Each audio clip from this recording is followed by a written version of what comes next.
Partita alla prima serie, 200 metri dorso assoluti femmine, il record del circuito Nuoto Italia e dell'edizione 2018 di Treviso. Katalin Burian, Team Hungarian, 2:10:97.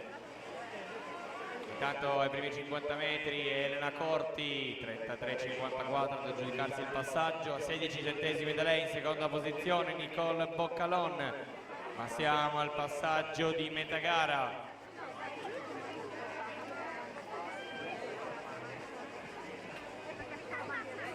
Passaggio di metà gara, 100 metri, tiene la prima posizione Elena Corti, 1:09:56.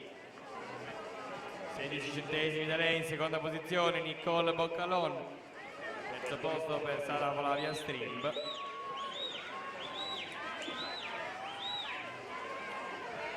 Cinque atlete sotto il secondo al passaggio di metà gara.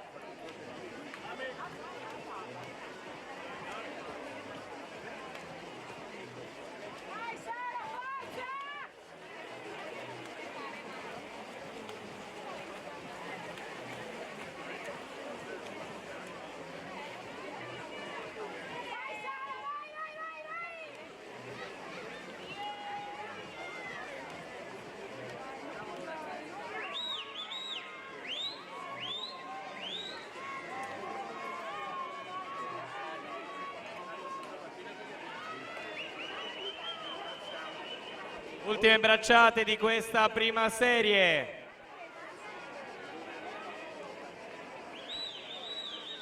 E si aggiudica questa prima serie 200 metri dorso assoluti femmine. In corsia numero 2 Anna Porcari, 2:22:76, seconda posizione per Elena Corti, 2:23:35, terzo posto. Deborah Bernardi, 2:24:00.